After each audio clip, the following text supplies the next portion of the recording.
Eyeshadow lately, and eye makeup in general, has just gotten super complicated, but I want to take it back to the beginning, back to the very basic steps on how to even put on eyeshadow to begin with. So follow along and I'm going to walk you through the most basic, easy steps on how to apply eyeshadow.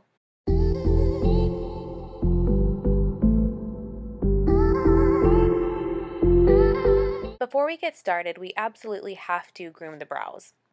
I'm just taking a little bit of eyebrow gel and I'm brushing that through my hair to make the hairs stay in place, and then I'm taking a little eyeshadow and I'm just kind of tapering out the front. This will give it a nice natural gradient fade. Now that we've got the brows exactly where we want them, it's time to grab some brushes. You need a flat brush with synthetic fibers. A brush like this is super important because it allows you to distribute the concealer underneath the brow and really get things super clean underneath the brow without adding too much product. They're also great for spreading around the concealer along the entire eye to create a nice even base. You can also take that concealer and pull it straight down onto the lower lid portion as well to give our eyeshadow something to really grab onto and stay in place all day. Now you're going to grab an eyeshadow brush that is pretty dense and fluffy so that we can apply some loose powder. The powder doesn't have to be loose, but you do want a powder product that is going to lock in the concealer and help our eyeshadow not to go on patchy.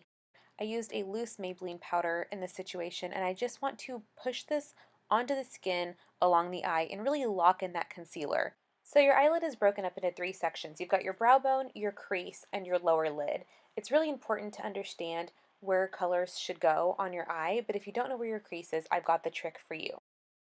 With the same fluffy brush that we used to set the powder on top of our eyelid, I actually grabbed a vanilla shadow and I'm just going to pack it into the inner tear duct area on the eye. And this one step is super important because now I can actually see where my dark crease is.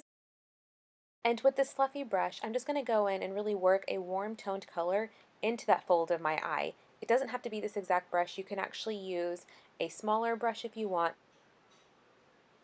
The most important thing about the brush is that it needs to be soft and fluffy so that you can really distribute the color along the crease in a natural motion. I'm focusing a lot of this warm colored eyeshadow on the outer edges of my eye shape. I'm not really taking it in. I don't want it to really overlap that vanilla color we put down. To add some more dimension to our eye shape, I'm taking a very chocolatey colored eyeshadow with a pencil brush, and I'm just pushing that in to the lash line of the eye. With this step, you don't really have to focus on the line being perfectly straight because we're going to blend it out anyways. This is just going to make your lash line look thicker and fuller. And finally, with the blending brush that we used to apply our crease color, I'm just going to go over that chocolatey brown line and really push it into the crease color. It is super important to blend these two colors together because we want to avoid harsh breaks in color or any harsh lines in general. We want everything to just seamlessly flow.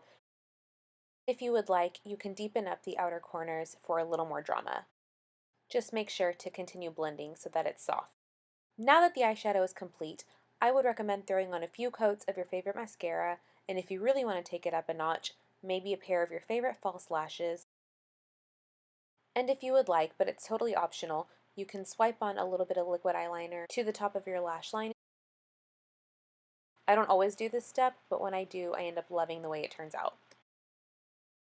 If you really want to open up that inner eye area, you can take some shimmery highlight and just pop it into the inner tear duct. And this is the completed look, you guys. This is just eyeshadow 101. Back to the beginning, back to basics.